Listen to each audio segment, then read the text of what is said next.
Before the golden arches stretched across continents, before McDonald's became a place where millions gather every single day, it was simply an idea, a system, a way to serve food so quickly and so consistently that the world would never eat the same way again. But progress has a price, and over the decades, behind the bright-colored packaging and smiling mascots, McDonald's faced a series of events that challenged its image, its ethics, and sometimes its humanity. This is factual and often unsettling journey of the world's most famous fast food empire and the shadows it cast on its way to the top.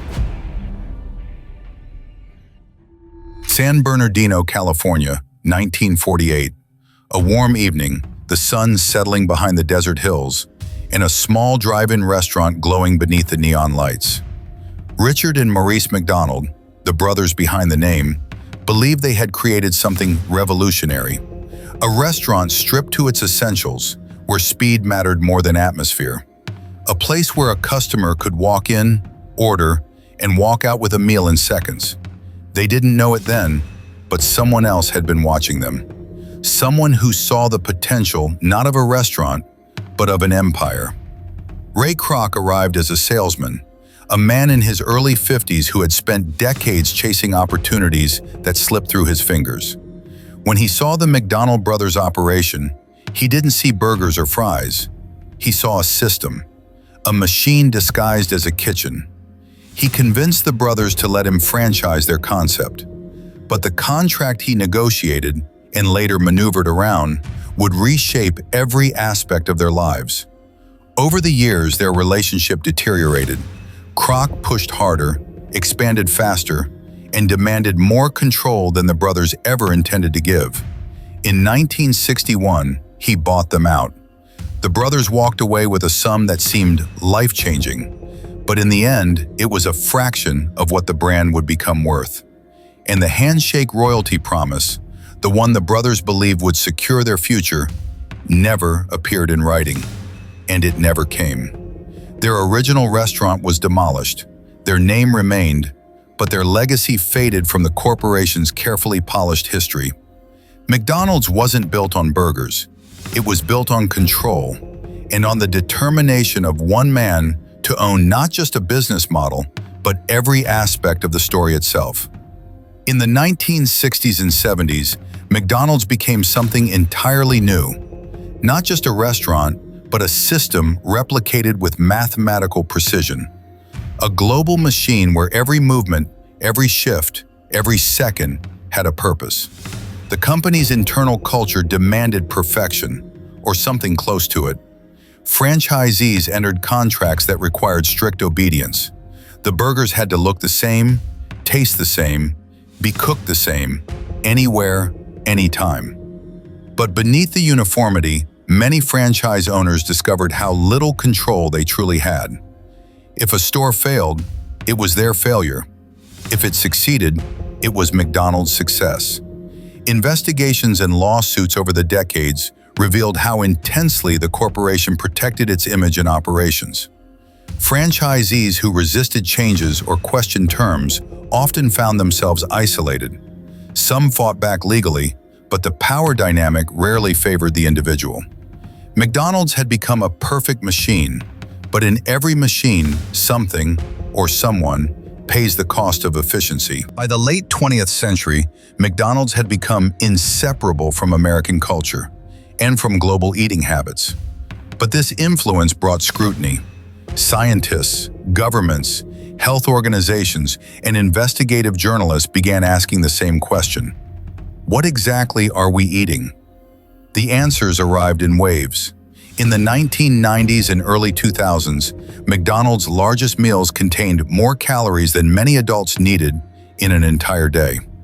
Lawsuits claimed the marketing was misleading. The public debate exploded after documentaries and health advocates revealed the toll these meals could take. In 2004, the supersize option quietly vanished from the menu. For decades, McDonald's relied on partially hydrogenated oils, trans fats, long before public health bodies confirmed their connection to heart disease. Only after heavy public pressure did McDonald's reformulate its frying oils. Some ingredients used in McDonald's products, legal and approved, drew controversy for the questions surrounding long-term effects.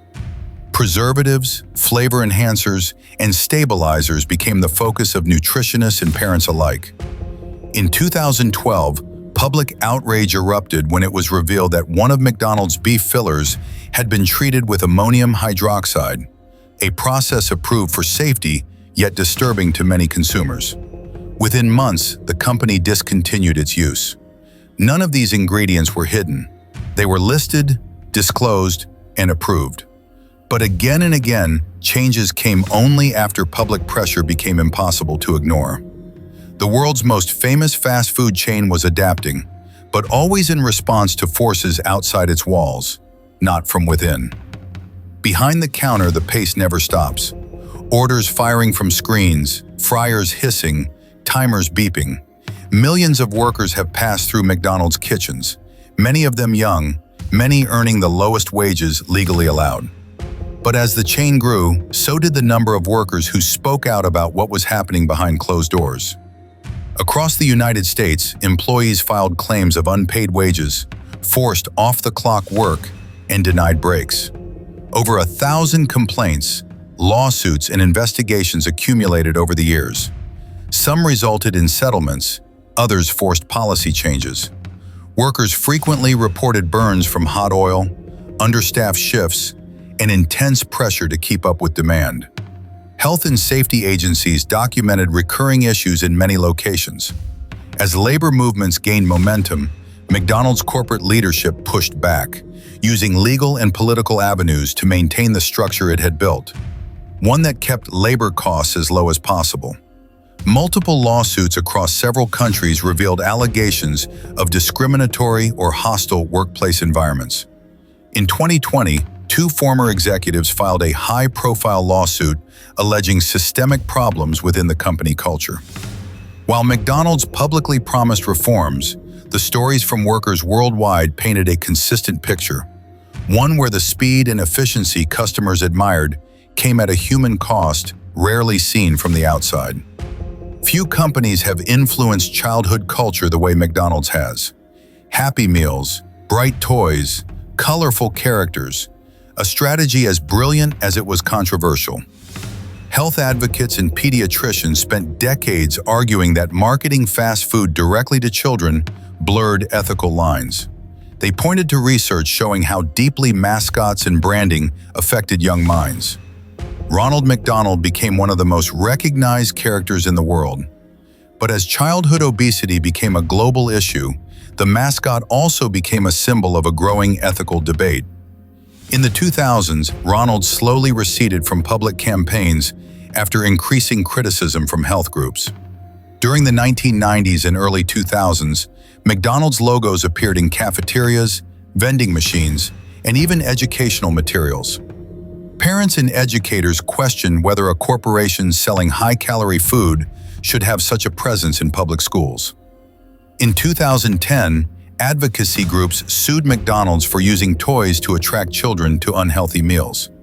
The case was dismissed, but it ignited a global conversation about responsibility, influence, and the ethics of marketing to those too young to fully understand it.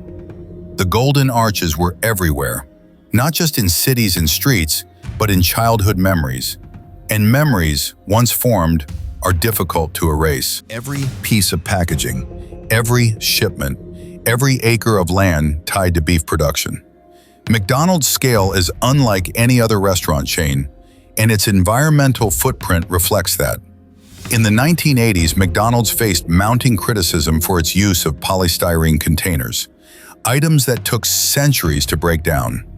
Environmental groups launched campaigns, protests, and investigations.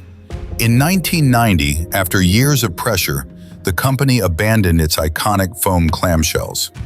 In 2006, an investigation connected McDonald's European suppliers to soy farming operations linked to the destruction of the Amazon rainforest. The company responded with new auditing and sourcing requirements, but the incident highlighted how global supply chains could cause damage far from the restaurants themselves. As one of the world's largest buyers of beef, McDonald's indirectly influenced land use, methane emissions, and water consumption on a scale few consumers imagined. Throughout the 2000s, the company faced criticism for sourcing palm oil from suppliers contributing to habitat destruction. Eventually, McDonald's made sustainability pledges, but only after international pressure forced it to act. The environmental impact was undeniable, and as McDonald's reached farther across the globe, its footprint stretched even further into ecosystems that could not afford the strain. Today, the golden arches still shine in more than 100 countries. McDonald's remains one of the most recognized brands in human history, a symbol of familiarity, speed, and comfort. But its story is far more complicated than the cheerful branding suggests. It is a story of innovation and exploitation, of global success and global consequences. A story built on efficiency, but shadowed by the cost of that efficiency. Every chapter presented here is part of the public record, a documented history of decisions, mistakes, controversies, and transformations. McDonald's is not just a restaurant, it is a system that reshaped the world. And with every system built on this scale, there is always a darker side.